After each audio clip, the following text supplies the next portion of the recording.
हमारा आज का मुंतखब करदा कॉलम है आतिश फिशां की आवाज़ सुनिए by famous writer and analyst Hamid Mir. हम एक आतिश फिशां के दहाने पर खड़े हैं।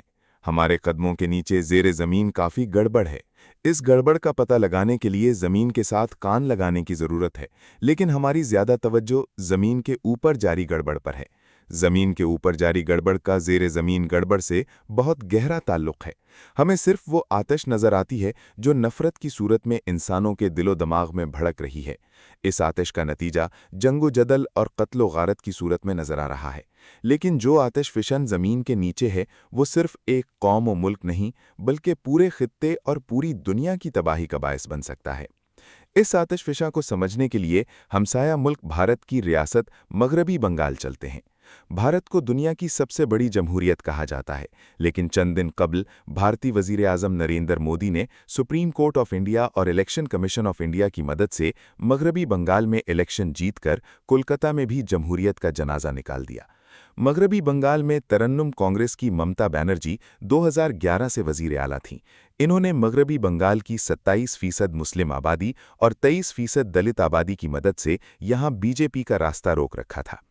बीजेपी की मरकजी हुकूमत ने मुसलमान और दलित वोटरों को गैर मुअस्सर करने के लिए एक तवील मनसूबाबंदी की। सबसे पहले तो सिटीजनशिप एक्ट 2019 के जरिए लाखों मुसलमानों की शहरियत मनसूख की गई। जो बाकी बचे उनके नाम वोटर लिस्टों से खारिज कर दिए गए। मगरबी बंगाल के हालिया इलेक्शन में वोटर लिस्टों से 90 लाख से जायद मुसलमान और दलित वोटरों को निकाल दिया गया और 7 लाख नए वोटर शामिल किए गए। मुख्तलिफ हलकों को टारगेट करके वोटर लिस्टों में ऐसी तब्दीलियां की गईं कि मगरबी बंगाल की 294 में से 207 नशिस्तें बीजेपी को दे दी गईं। जब वोटर लिस्टों में हेराफेरी हुई तो ममता बनर्जी सुप्रीम कोर्ट में चली गईं, लेकिन वहां से उन्हें इंसाफ न मिला। बीजेपी ने इलेक्शन कमीशन और सुप्रीम कोर्ट के अलावा मीडिया को भी तरन्नुम कांग्रेस के खिलाफ इस्तेमाल किया। तरन्नुम कांग्रेस की इंतखाबी शिकस्त के बाद बीजेपी और आरएसएस ने मगरबी बंगाल के मुख्तलिफ शहरों में मुसलमानों पर हमले शुरू कर दिए हैं। इन हमलों का क्या नतीजा निकलेगा?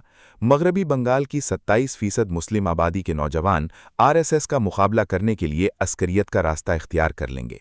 जमात उल मुजाहिदीन बांग्लादेश पहले ही मगरबी बंगाल और आसाम में सरगर्म है, अब उसे मजीद अफरादी कुव्वत मिल जाएगी। इस जमात की कार्रवाइयों का इल्ज़ाम बांग्लादेश पर लगाया जाएगा। भारत और बांग्लादेश के ताल्लुकात में तनाव बढ़ेगा। बीजेपी की पॉलिसियों से पूरे भारत में मुसलमान पहले से ज़्यादा गैर महफूज हो जाएंगे। मकबूजा जम्मू और कश्मीर में भी जुल्म बढ़ेगा और जुल्म के खिलाफ मज़ाहमत बढ़ेगी। इस मज़ाहमत का इल्ज़ाम भी पाकिस्तान पर आएगा। भारत की तरफ से अफगानिस्तान के रास्ते पाकिस्तान में मुदाखलत बढ़ेगी और यूं पाकिस्तान और अफगानिस्तान में भी ताल्लुकात बिगड़ेंगे। भारत में जमहूरियत के कमज़ोर होने से जो गड़बड़ फैलेगी वो आग बनकर पूरे खित्ते को अपनी लपेट में ले लेगी। जमहूरियत की कमज़ोरी से पैदा होने वाले मसाइल का हल आमिरियत या मुतलकुल अनानियत नहीं होती। अब ज़रा गौर करें कि मगरबी बंगाल के इलेक्शन के बारे में आलमी मीडिया जो कुछ कह रहा है, क्या वही कुछ 2024 में पाकिस्तान के इलेक्शन के बारे में नहीं कहा गया था? आज जो इल्ज़ामात इलेक्शन कमीशन ऑफ इंडिया और सुप्रीम कोर्ट ऑफ इंडिया पर लगाए जा रहे हैं, क्या ऐसे ही इल्ज़ामात पाकिस्तान में इन इदारों पर नहीं लगाए जाते रहे?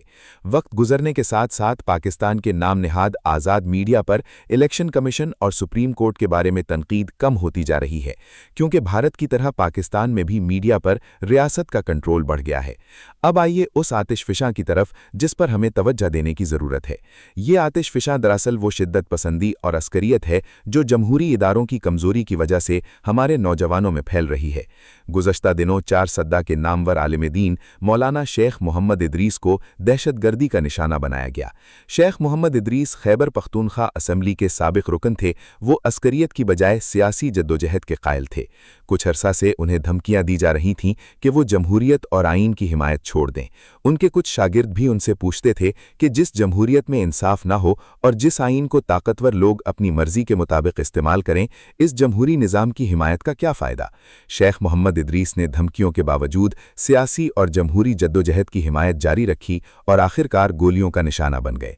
हस्बे मामूल उनकी टारगेट किलिंग का ताल्लुक भी अफगानिस्तान से बताया जा रहा है। लेकिन सवाल ये है कि हमारे नौजवानों को इतनी आसानी से गुमराह क्यों किया जाता है? ये सिर्फ पाकिस्तान का मसला नहीं है।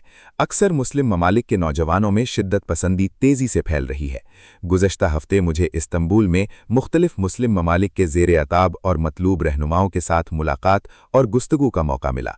इनमें कुछ ऐसे भी थे जो सियासी जद्दोजहद छोड़कर मुसल्लह जद्दोजहद का रास्ता इख्तियार कर चुके हैं।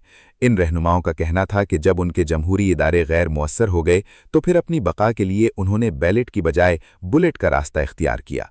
इस सिलसिले में बार बार मिस्र की मिसाल दी गई, जहां वोट की ताकत से मोहम्मद मुर्सी इख्तिदार में आए, लेकिन मगरबी ताकतों ने फौजी बगावत के जरिए मोहम्मद मुर्सी की हुकूमत का खात्मा कर दिया, जिसके बाद मोहम्मद मुर्सी के हामी बहुत से नौजवान शिद्दत पसंद तंजीमों से वाबस्ता हो गए।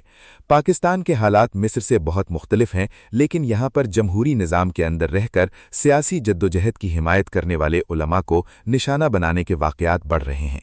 ये वाक़यात हमें उस आतिशफिशा का पता दे रहे हैं जो अभी ज़मीन के नीचे है।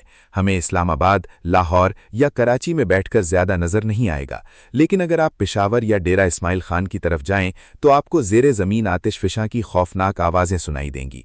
आप कोयटा या तुर्बत की तरफ जाएं तो आपको ज़मीन में वो दरारें भी नज़र आएंगी जिनमें से आतिशफिशा का लावा बाहर आकर तबाही मचा सकता है।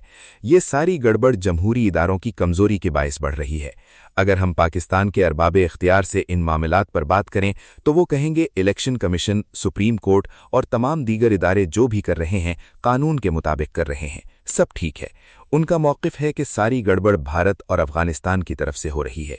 ईरान, इराक, मिस्र, तुर्की, इंडोनेशिया, मलेशिया समेत अक्सर मुस्लिम ममालिक की हुकूमतों का भी यही मौक़िफ़ है कि उनके मामलात बिल्कुल ठीक हैं। कोई भी जमहूरी इदारों की कमज़ोरी और आज़ादे इजहार पर पाबंदियों के बायस नौजवानों में बढ़ती हुई बेचैनी के असबाब का जायज़ा लेने पर तैयार नहीं।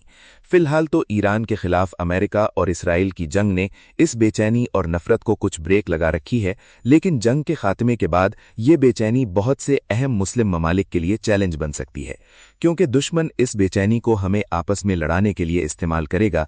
इसलिए ज़मीन के साथ कान लगाकर आतिशफिशा की आवाज़ सुनने में कोई हर्ज नहीं। Thank you for watching. If you like the video, do like, share, and subscribe.